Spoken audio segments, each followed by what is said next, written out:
Hello everybody and welcome back. This is Not a Pro Gardener here. I know it's been a really long time since we've got to speak, but we're going to be doing pretty much a quick update here on what's growing in the garden, what's going to be coming out of the garden, what's going to be going into the garden, and what has already been seeded or planted, transplanted, etc. We're going to talk about everything that we're going to be doing here soon and what we have done in the past couple months. As if any of you follow pretty closely, we have been gone for a while. We have really been taking the time with the kids and having fun. I've been busy with the market garden stuff and doing lots and lots of new things that you'll find out here soon. It is the 4th weekend in September. It's almost going to be October here soon. Mosquitoes are out still. It's just starting to get a little cool in the mornings. Right now it's kind of cloudy, a little overcast. It is really nice outside right now. It's perfect to be out here messing around in the garden. So we are going to be doing our update today on the in-ground garden, the garden plot, the high tunnel, and then a little something new at the end we're going to be popping up for you to check out as well. The reason we're doing this update is so we can kind of keep track of things and how, when we planted stuff and how it's going and all that, etc. We are just trying to get this video log in place, but also kind of catch you guys up to speed on some of the trials we've done and stuff that we've tried out. So let's go ahead and turn around and we're gonna go check it out. Okay, so it rained for almost a full 24 hours yesterday. This is where we're at. This is what we got going on. So as you can see here, I planted a row. I had marigolds here before. I planted a row of Big Daddy blackberries. I think 4 of them survived. I planted 5. We got newly direct seeded. This is a new summer squash variety. They seem to be doing really good in the fall. We did have summer squash and zucchini. We direct seeded here in the early spring, I believe. And we had those for the longest time, and we sold a whole bunch of them at the market. People really loved them. And then we let it sit back. I peeled it up, tilled it up, and eventually, I think about a month and a half or so ago, I direct seeded all this new variety to try out. And so far, I kind of like them. They are making some pretty good fruits here. Got quite a bit of them coming on. I can see 1, 2, 3, 4, 5 of them right there on this one plant. And they're all really seem to be producing a ton so far. And another thing is these carrots. Now, we did really good on carrots this year. Whatever is left in the ground here, these carrots, we direct seeded these before these. So about that, we have the new, I think it's called a drop hopper seeder from Hoss Tools for our garden seeder for raw pelleted, not pelleted seed.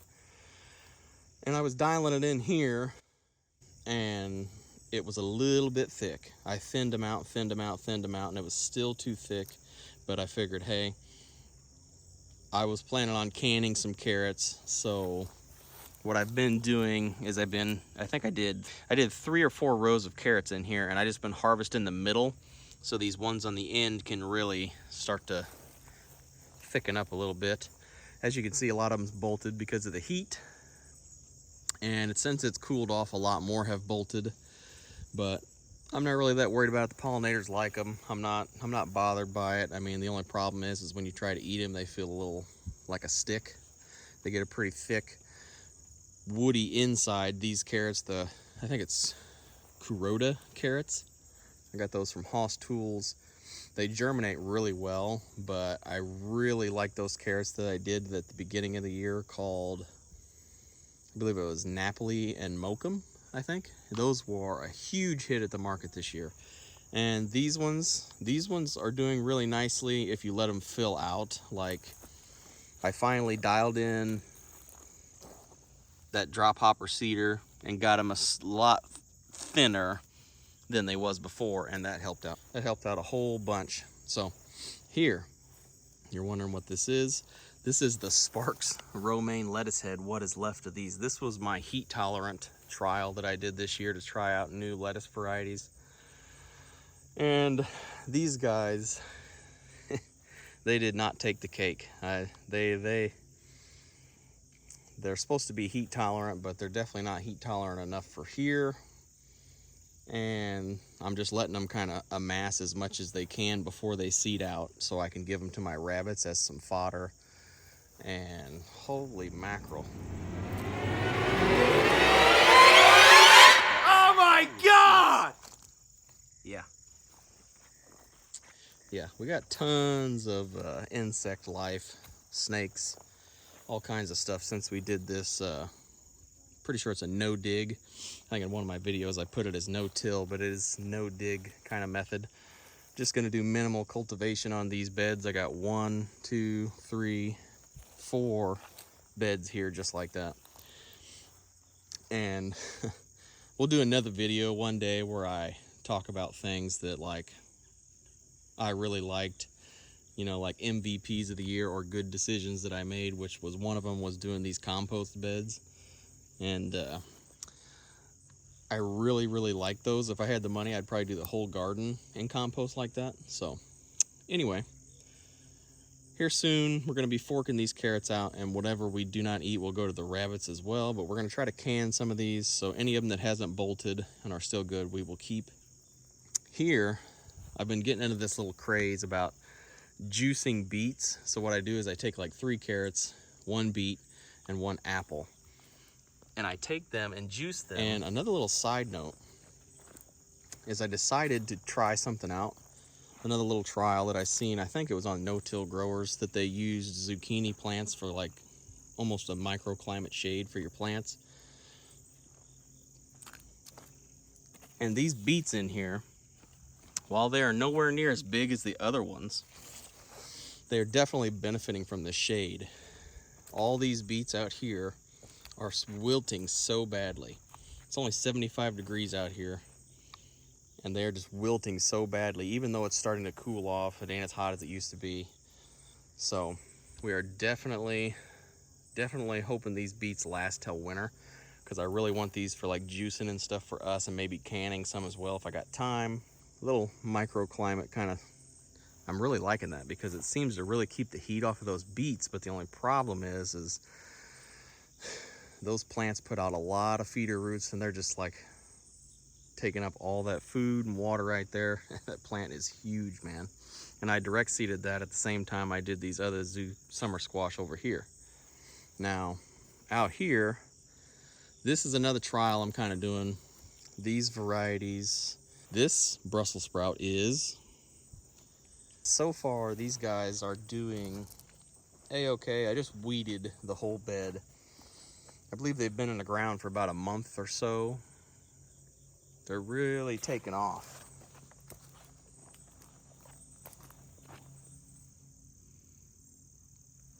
They seem to be doing okay. They kind of did all right in the heat. I had to put some shade cloth on them. As you can see, my shade cloth and my hoops set up, I've took off so I could come in here and cultivate. Now this broccoli here is from High Mowing Seeds, and these guys really don't like the heat. These were the first ones to really get wilty really badly, but it's been a pretty good while, and they've beefed up quite a bit. And they're all kind of laying over on their side, you know, not really seem to be doing the best they probably can. But hey, this is a trial for us to try to grow broccoli, cauliflower, and Brussels sprouts into November, hopefully, and try to grow these guys into the cold weather is what I really want to try to do. So that's why I transplanted them. The problem is when you transplant them late, you got the heat problem, and this shade cloth has been a pretty good. You can see all the cherry tomato seedlings I've had to weed out of here because we had a row of cherry tomatoes right here, a whole 30-foot row. But yeah, and this cauliflower, if I'm not mistaken, it's the purple cauliflower, lavender, but if not, I'll pop that up as well. And we really loved our broccoli and cauliflower at the beginning of the year. The only problem was we tried a new broccoli this year, in spring, and it was kind of a flop. It didn't do as good as my other past varieties, so I am trialing a new variety here from High Mowing Seeds. We'll see how these guys go as well, but the broccoli and cauliflower at the market this year was such a huge hit. Everybody wanted them. I just wish I had way more to go and throw at the market because they really love the purple cauliflower and the broccoli. So here we had a cherry tomato row, and then here we had a determinate tomato row, and at the end of the row we had some mortgage lifters, I believe.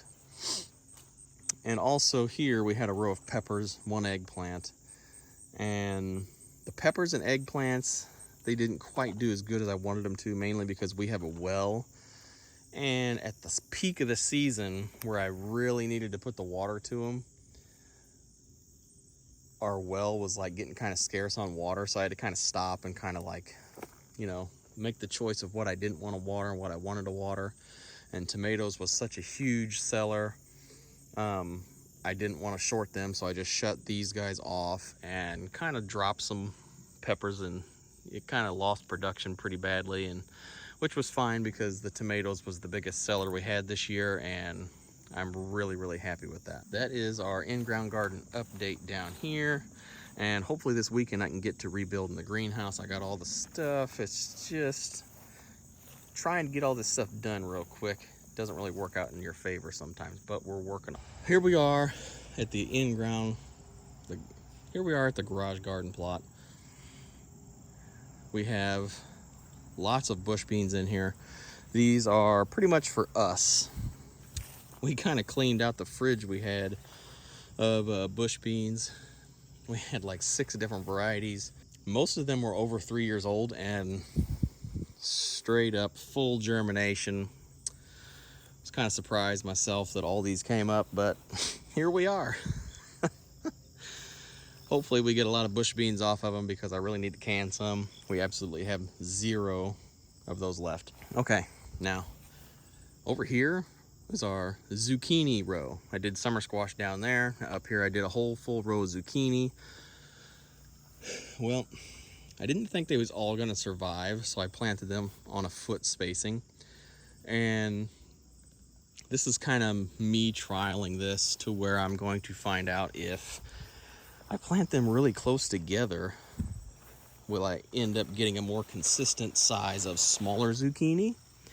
As you can see, I got one right there. That's my first zucchini from up here. But I want to have a consistent size of smaller zucchini, not the large ones. And I was hoping this trial would prove to me that this would work. I was hoping this trial would prove to me that if I plant them closer together, I can have a smaller, consistent size of zucchini, and haven't seen that yet, but hopefully we can get. As you can see, the trees really shade over here, so everything is like a stunted growth. I'm probably not gonna plant all the way to here next time. I'm hoping to next year do maybe watermelons right here. That would be a really nice big hit. And the peppers. At the market, the peppers were just not a big hit. I mean, I'm planning on harvesting them and drying them for my chickens and keeping some for myself, but most of this stuff was just not a big hit. So I will not be doing peppers again next year at all. Probably won't even do any for myself. Okay, so probably what everybody here is waiting for is this disaster I got right here. Let me zoom out a little bit so you get the full effect. Now, I really, really like this trellis system, but I'm getting ready to tear them out. I'm probably gonna pick these tomatoes that I have, but I quit pruning. When I was pruning these tomatoes, it was a really, really nice setup. But big issues that I found with this. The big issues that I found was that I planted way too many rows. I mean, I don't mind brushing up against them, but I'm gonna be honest, if I had the choice to do this again, I would just plant 3 rows of tomatoes, maybe, and instead of doing 5. It would give me a lot more room and I wouldn't have all that trouble. Let me know in the comments below if you guys would love to hear about the varieties and if I would do these varieties again. I have all these varieties I tried this year, if you guys leave it in the comments and say that you want me to do a review on the taste and all this of all the varieties, do a review on all the varieties that I grew this year, I would love to do that. Just leave it in the comments below and I'll check that out to let you guys know how these varieties did, these greenhouse specific varieties, the taste, flavor, the growth habit, etc., etc. And I can do that for you guys. But these guys are getting ready to be pretty much cropped out.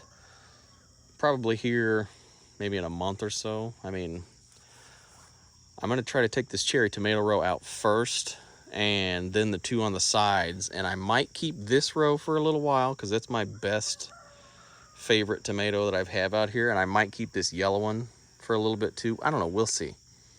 But I'm gonna take 3 rows out first and then see where that gets me. So, I mean, the tunnel did really great. It's survived a tornado, which the greenhouse didn't. RIP greenhouse. But if you want to hear about the varieties, let me know. But definitely less rows, and it will be a lot more room for you to get in there, a lot more comfortability. All right, now since we got all this stuff talked about, I'm going to take you over to the new field and we'll kind of talk about that a little bit. So let's go ahead and get after it. So as you can see here, it's a little under 30 feet wide by 50 foot long roughly. I'm going to try to do 30-inch beds and 30-inch aisles so I can try to rabbit tractor in between the aisles as well, but also if I needed to have plenty of space to get in there.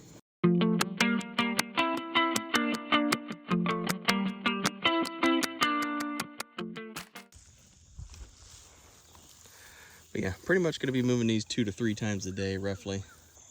All right, so this is our first time doing anything like this into a new field. We're going to kind of put a gamble on this new little spot here just to try to expand a lot more stuff this year. Like I'm sure I've talked about all the experiences with the farmers market this year. If not, that might be another video coming up, but we got a new tractor for this whole process, which has made things a lot more standardized and easier on me. So first thing we want to do is we're going to end up mowing off just the 30-inch beds, maybe just a little bit wider. Then I'm going to use my subsoiler. I'm going to take and do 3 passes per bed. I'm going to try to do, just depends on how much it pops up the subsoil. I'm just mainly looking to get down past the compaction point, which isn't deep enough as the tractors that have been baling this field, but it's deeper than my broad fork can get and easier on me as well. And have I mentioned that this new field actually has topsoil versus the clay that I'm normally used to? So I'm kind of just breaking ground here and gonna be learning about it this whole year and then the rest of the next year. So we're gonna subsoil it, and then we're going to hopefully, let's see if I can get it in there. We're gonna hopefully till it. And for the initial till, I'm going to be trying to till at least 6 inches, which is going to end up doing some damage, you know. But for what I'm going to be planting here, the first 30-inch bed, I'm going to do hopefully a 50-foot row of garlic. I was thinking about doing, since it's going to be dry farming up here, I'm just going to be mulching everything and trying to do things just in the spring, because I can get off quite a bit of stuff in the spring, because usually we get a decent amount of rain, which is why I said this is a gamble. So we're going to do the garlic, hopefully, and we're going to do hopefully 2 rows of onions. I believe they're both yellow sweet onions, and I can't remember the name, but I might pop up an image of that. We're going to try overwintering them, and I know if you get over 20 degrees consistently, it can zap them, kill them, whatever you want to call it. So this is why it's kind of a gamble for those we're experimenting, just to see how it goes. All right, so let's go ahead and get to it.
So as you can see, it kind of looks pretty good.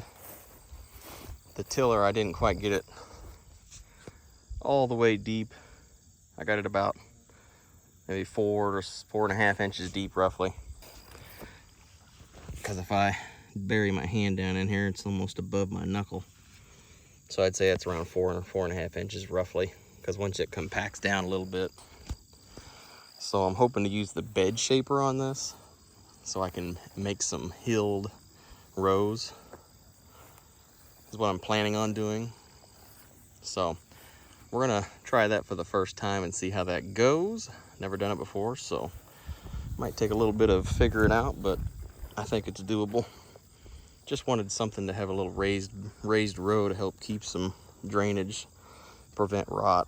Mostly going to be dry farming up here, and the beginning of the season is usually wet, but I mean,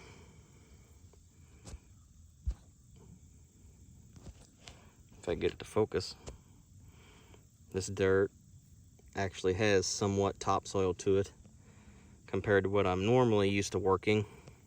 So it's actually really nice.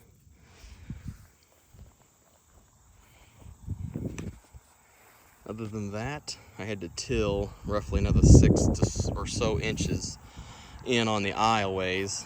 That way I had to have some extra dirt to hill up with. And that's pretty much what I'm planning on doing, because I'm wanting to plant onions in here and try to overwinter them. And hopefully next weekend I can get in here and plant them. So my strategy is I'm gonna amend it now with a little bit of organic fertilizer and some bone meal. And then I'm gonna hill it up. This is looking pretty good so far. All right, everybody, so I finally got everything all set up. It's been about an hour. Took me a little bit. So we're gonna trial it out and see how it works. So got everything tilled up. Hoping to use this guy here to hill up some 26-inch to 30-inch beds roughly. I got the wheel extenders on so I can straddle the beds. I'm gonna try to stay off compacting them. I got some wheel weights on in case I need a little extra oomph to dig to get that bed to shape. And I've never set up this bed shaper before, but I think I got it set up pretty close. So we're gonna see how that works. And you might see it fail, and I might have to adjust it again, but that's just the natural order of things. So we'll eventually get it right. But this thing's all set up. Looks kind of goofy, but I also want to end up getting a sickle bar mower so I can mow some of the property that we got out here on the hills and stuff and get in tighter spaces. That'll be pretty nice, but this thing works pretty good. All right, so let's go ahead and get after it.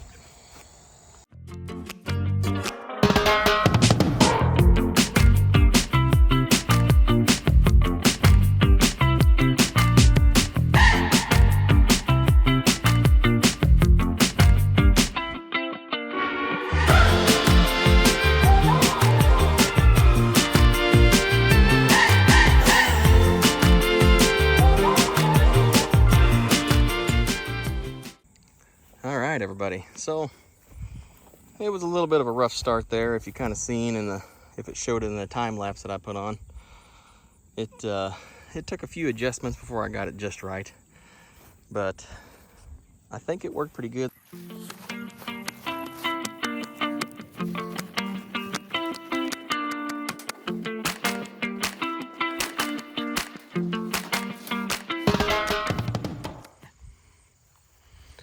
Okay, so as you can see here, we have something already planted. This is another trial we're doing, and it's kind of a gamble. So these are bulbing onions, yellow sweet onions. They're two different kinds. One of them is a new one I got that I'm trying, and they're kind of mixed in a little bit. This is a full row of this variety. I'll pop it up. I can't quite remember the name right now. Then I also have, I believe, I think it's Australia brown onion. And you're wondering, what the heck's going on? Where are we? And why are we here? Well, As you can plainly see, this is the new field we got going on here. We don't have no water. We're going to be doing dry farming, which is also a gamble in itself. So what we're going to be doing is we got 30-inch beds, 30-inch aisles, and then that's all the way over to 6 beds. And then they're 50-foot long. My ideal behind this is if I can pull off the dry farming, then I can make that investment into more things out here. So I'm going to be planting stuff that, you know, is a good spring harvest, because we usually get a ton of rain early spring, and I'm going to hopefully capitalize on that. So the problem back at the house is we do not have extra space for anything. No reseeding, no nothing. So we're going to do garlic here for the first time ever. I subsoiled it, and then I tilled it up to about 5 inches roughly, and then we're hilling the rows to make these raised rows. As you can see, there's a little bit of a gully in here, and then it goes up. Probably about a 5-inch roughly raised bed there, all to promote better drainage. This ground is way better than what I have in my yard, any of those plots, besides the compost beds. Now here we're going to be doing garlic. I have 2 different kinds. We'll talk about that when we plant it. I got these 2 onion rows here. Then we have 3 more beds that can go in here, which I'm just rabbit tractoring these for now. I started here, went all the way down to that pin down there. Then I come back up here, went out here, and went down there. And now we're gonna have this little strip to come back up here. And you can see the stages of recovery. Bring you up here. I just moved these guys from here to here. Pretty dry drops. Just a little supplemental fertilizer for the garden before the garden's even here. There's no runny drops at all. None. Spread pretty evenly. Got some buckets of water here. That for supplemental feed if I need to bring them any pellets or anything, or if I feel like they need a little bit more. They're doing really well. This is still growing. Pretty much gonna go down, come up here, then I'm gonna go over here on the left side of the pin. So I got 3 plots. Now the 10-foot aisle here in between these 2 pins, and then here. This is the last plot we got. There's a pin there, pin here. 30 by 50. Let's go ahead and get these chickens moved, and then we'll talk about what we got planned for these beds out here. As you can see, I started them here that way. I moved them here to here, and then there to there. I'm moving them every day. So less than 24 hours they are getting moved. If anybody wants a closer look at the chicken pen, just leave it in the comments below. I'll do a video on it. So this pin, I believe, it's like 9.5 foot by 9 foot, I believe, is how big I made it. It's tall enough for me to walk in with about 10 inches of headroom. I got that hen gear box in the back, which I really love. That's all the chickens we got right now. I got 1 rooster and kind of a mix of chickens from my generous friend who hatched me out some chicks and gave them to me at the beginning of this last year. And they are still doing great, nice young birds. So we're gonna go ahead and move our chicken pen.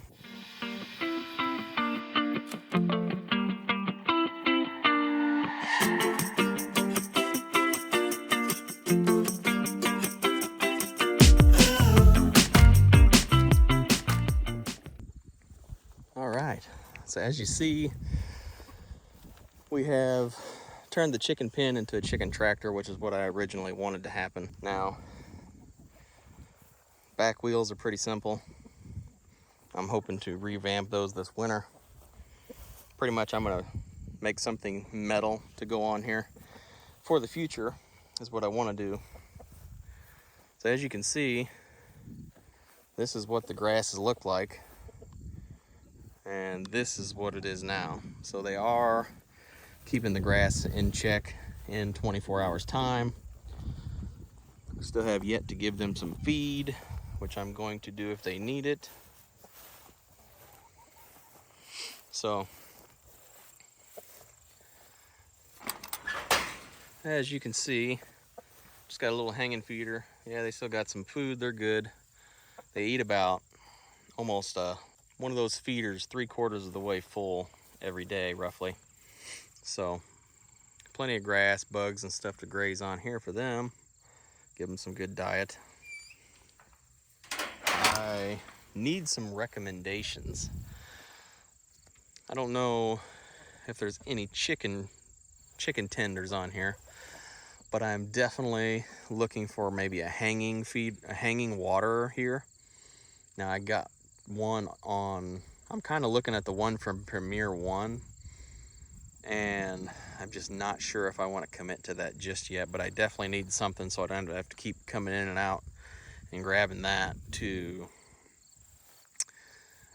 have to move it out every time to have to move the chicken tractor. I want something to be hanging. I want to hang the bucket on here that goes to the water, and then I want to make a tarp system. I got a new tarp I'm gonna try to put on here, I'm thinking, and I want to make like a gutter system almost to where it'll filter into that bucket or another bucket so I can catch some rainwater out here, which would be ideal. That's what I really want to do. Let's go ahead and harvest, get some eggs out of here. Here's the little doohickey that I made to move it. Works pretty good. Put an aluminum handle on it, trying to keep the weight down. So far, only getting so many eggs a day, but that's better than nothing. I really love this box. You can push that chicken out. You just push that chicken that's broody out or trying to hatch some out. Just get your eggs out and put them in your little basket. I really love this thing. Works pretty good. Keeps the raccoons out, at least so I thought. So I did have a problem at my house where I had this, where the raccoon was reaching up in here and would fish his hand in there to get those eggs. So eventually I'm gonna put a piece of hardware cloth on the bottom of this where they can't get in there, you know, because all they was doing was smashing the eggs and just letting it drip all over them and all over the ground, and I just seen a bunch of eggshells laying here. So anybody that gets one of these boxes, you need to keep that in mind, because they definitely know how to smash that egg and still get the goods, even though it's kind of a waste. But all in all, I am so happy with getting this chicken pen back over here. Plenty of stuff to graze on. There's a 10-foot aisle all the way around these beds as well, which that chicken pen is roughly 9.5 foot or 9 foot wide, one or the other. So they should be able to fit in between my walkways, which is exactly what I'm looking for.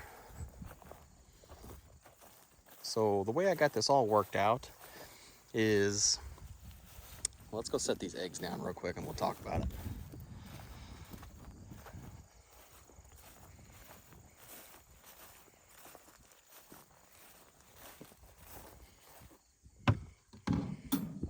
Oh, almost forgot to. Let's give the chickens their scraps real quick before I forget.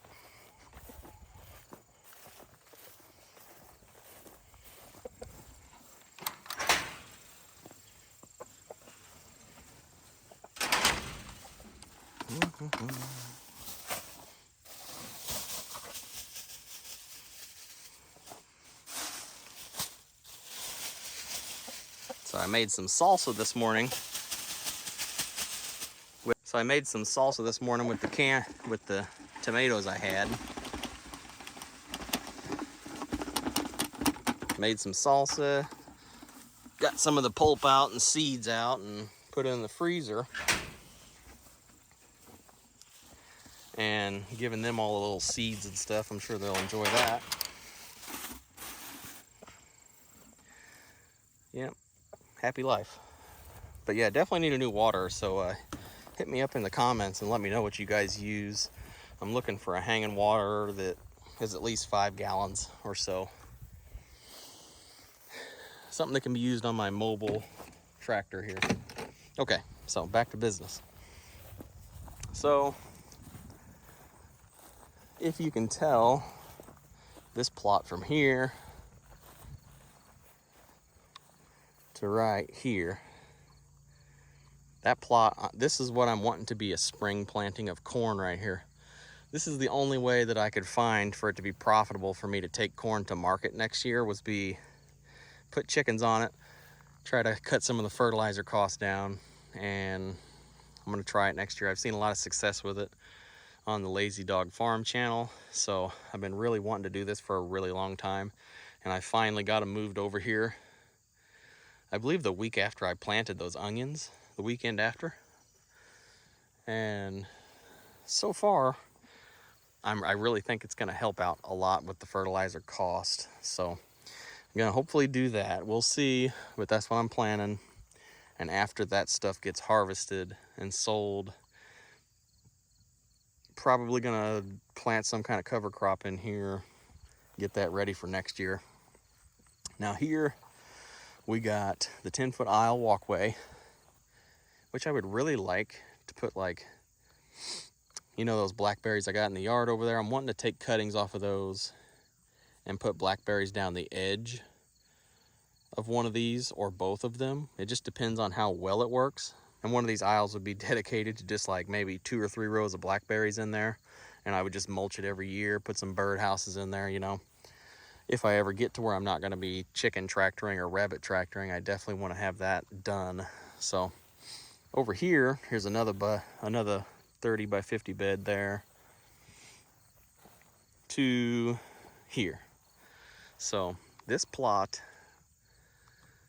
I'm kind of going to be planting like late spring. So my ideal here would probably be around like April, I'm going to guess. Maybe I'll be planting, let's say I ran out of room and I need to plant cucumbers or something for like a quick harvest, you know. Or what I'm really wanting to plant is like 2 rows of bush beans out here, which would be 30-inch beds. So it'd be two beds of bush beans. It'd be 2 succession beds of zucchini and summer squash. So it'd be 4 beds, and then I got 2 more beds to plant other things that would be, you know, something that does really good in the spring for me. And one of the things that does really good for me in the spring, which I'm kind of hesitant to want to try, is like broccoli and stuff. If I could find a really early maturing broccoli and we just happen to get a good rain at that beginning of the year, then I think I could do it, because I want to mulch this stuff with like straw hay, whatever I can get my hands on that's, you know, not sprayed by anything, etc., etc. So I kind of have those extra beds there in place for something that I want to do next year that I can pull off here. So if I have to use weed fabric, then I'll use weed fabric to get it done, you know. That's just how it's going to be. Now this last plot, 10-foot aisleway here, and then we got our last plot. So as you can see, we already got our onions planted. Now if these guys don't survive the winter, which if you're interested and if they will, just stay tuned, subscribe, and ring that bell to get notified every time I come out with a new video. I want to keep up to date with this. You'll see how I'm going to try to prepare these for the winter whenever that time comes. These guys I've had take lots of frost before. I wish I could have got them planted 2 weeks earlier, but I seed started them 2 weeks later than I should have. Kind of dropped the ball on that, but that's why they look so small right now, because I kind of put them in because I want them to be big enough to get rooted before it starts getting cold. We're gonna have garlic, which I believe is music and maybe chestnut red garlic or something like that. I'll pop up the images eventually. And then we got our onions. So then I'm gonna have 3 more plots here, 3 more beds here. I want to do early spring, like zucchini, summer squash, because last year I pulled it off with some frost cloth. So I think I could do it again with frost cloth here, and then I wouldn't have to put them in my, you know, good beds over there by the house. I could put like carrots, Salanova lettuce heads, stuff like that. That does a really good job, because the lettuce did really well selling at the market this year. So we'd have 2 beds, zucchini, summer squash.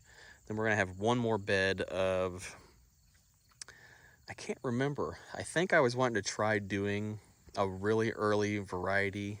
Like, I got this new seed called Primo Red for tomatoes that I want to put. I'm thinking about putting an extra row in here, but doing them like 3 foot apart, mulching them with straw, like 4 inches of mulch, you know, something to keep the moisture in the ground, because this ground really holds moisture way better than my clay does at my house.